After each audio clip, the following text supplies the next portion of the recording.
कि दशरथ जी ने अपनी पुत्री को अंग देश के राजा जी को गोद दे दिया, रोमपाद जी को। अब रोमपाद जी ने किस कारण से शांता जी का विवाह एक ब्राह्मण ऋषि से किया, उसको सुने।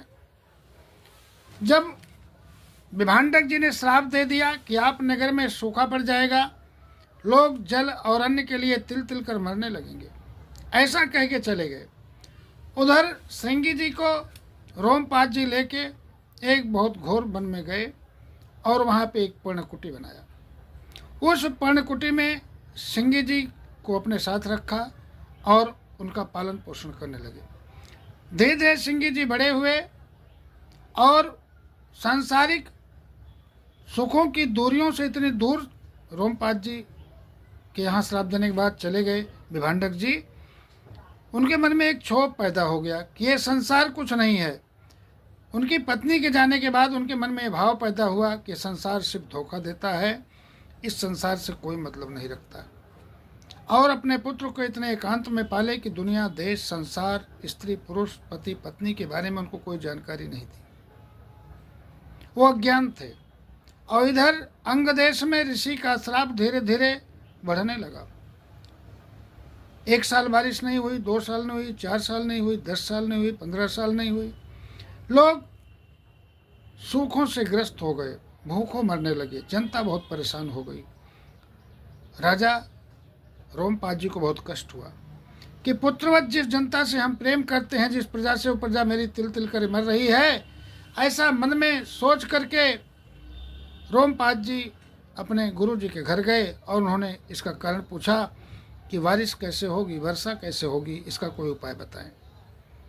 तो उनको उनके गुरु जी ने, कुल पुरोहित ने बताया, अगर किसी तरह से श्रृंगी ऋषि का आचरण आपके राज्य के क्षेत्र में पड़ जाए तो उनके पिताजी का श्राप नष्ट हो जाएगा। अब कैसे पता लगाया जाए कि श्रृंगी जी अकेले कब रहते हैं आश्रम में, क्योंकि उनके पिताजी का बहुत डर था। अब राजा के गुप्तचर पता लगाए कि जब ऋषि जी नहाने जाते हैं विभांडक जी, तब श्रृंगी जी आश्रम में अकेले रहते हैं।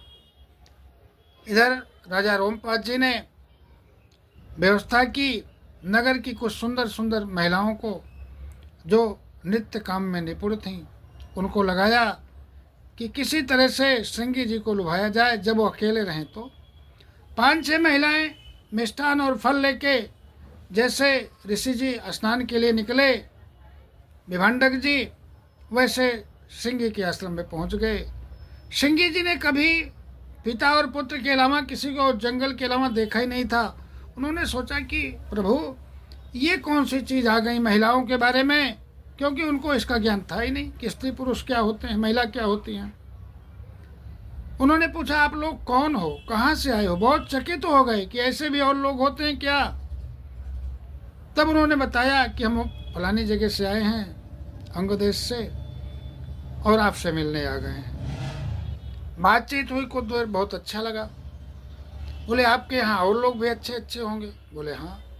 जब जाने लगी महिलाएं तो उन्होंने उनको कुछ मिष्ठान दिया, लड्डू, पेड़ा, बर्फी, रसगुल्ला जो लाई थी उन्होंने खिलाया, और एक जो फल ले गई थी फल दिया कि आप इस फल को खाइए, भी बहुत अच्छा है। उन्होंने कहा, आपके यहाँ बहुत होता है? बोले, हाँ। बोले, जब महिलाओं ने कहा कि हम अपने घर चलते हैं, तो उन्होंने कहा, अब कब आओगे? बोले, एक बात है। बोले, क्या? बोले, हम कल फिर आ जाएंगे, लेकिन आप ये बात जो हमारे आपके बीच में हुई है, हमसे आपसे मुलाकात हुई है, अपने पिताजी से मत बताइएगा। उन्होंने कहा, ठीक, नहीं बताएंगे, लेकिन आप कल फिर आना। उन्होंने कहा, कल फिर आएंगे। बोले, अच्छी चीज़ खाने के लिए ले आना। बोले, ठीक है। क्योंकि श्रृंगी जी वन में कंद मूल खाते थे, जो खट्टा और मीठा होता है, कड़वा होता है, कसैला होता है, उसमें कोई स्वाद नहीं होता। जो व्यक्ति बगैर स्वाद का भोजन कर रहा है, उसे स्वादिष्ट चीज़ मिली तो बहुत अचंभा हुआ। उन्होंने कहा, कल ज़रूर आना, और वो मिष्ठान और फल ले आना। महिलाएं फिर आईं, वो सब ले गईं। 2 दिन आई, 3 दिन आई, 4 दिन आई, और श्रृंगी जी अपने पिताजी से बताते नहीं थे। एक दिन श्रृंगी जी ने कहा, आपका घर भी बहुत अच्छा होगा। महिलाओं ने कहा, मेरा घर भी बहुत अच्छा है, मेरा देश भी बहुत अच्छा है, मेरे देश के लोग भी बहुत अच्छे हैं, क्या आप मेरे यहाँ घूमने चलोगे?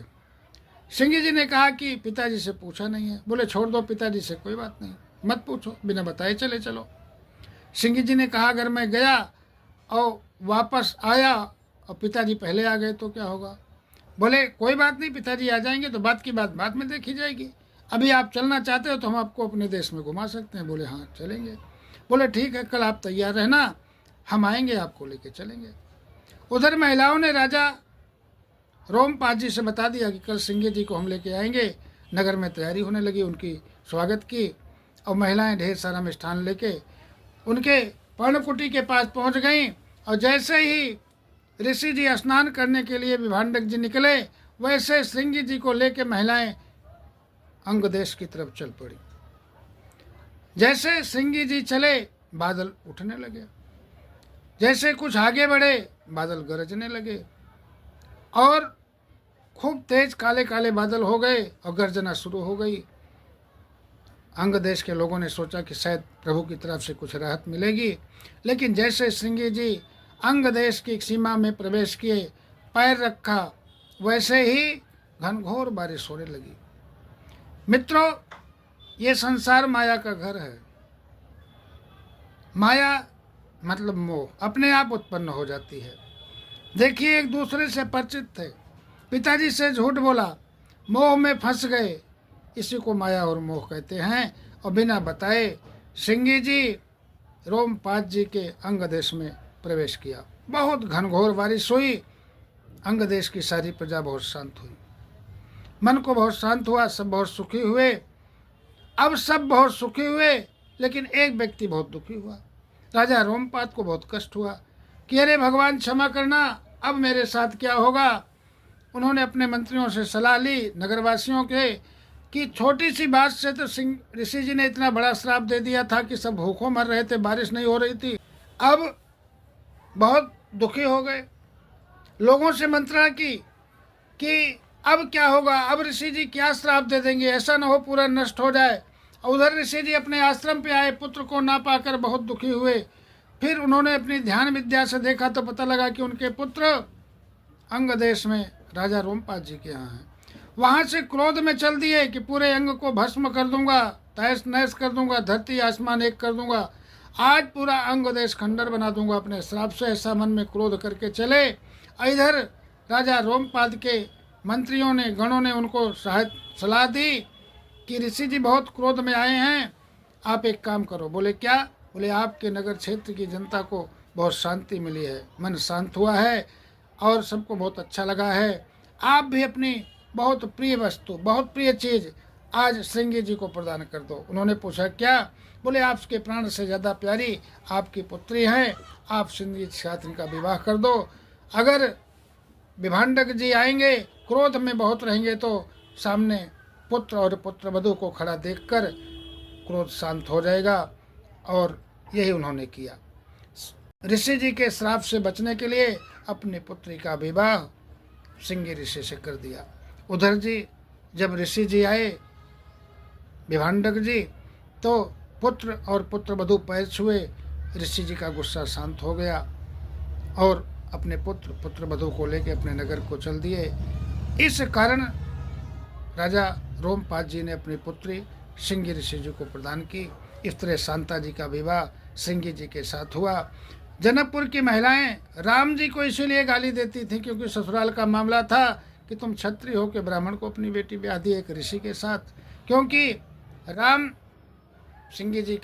जी सिंह जी के साले थे और जनकपुर के लोग राम के साले थे, इसलिए हास्य विनोद हंसी मजाक करते थे।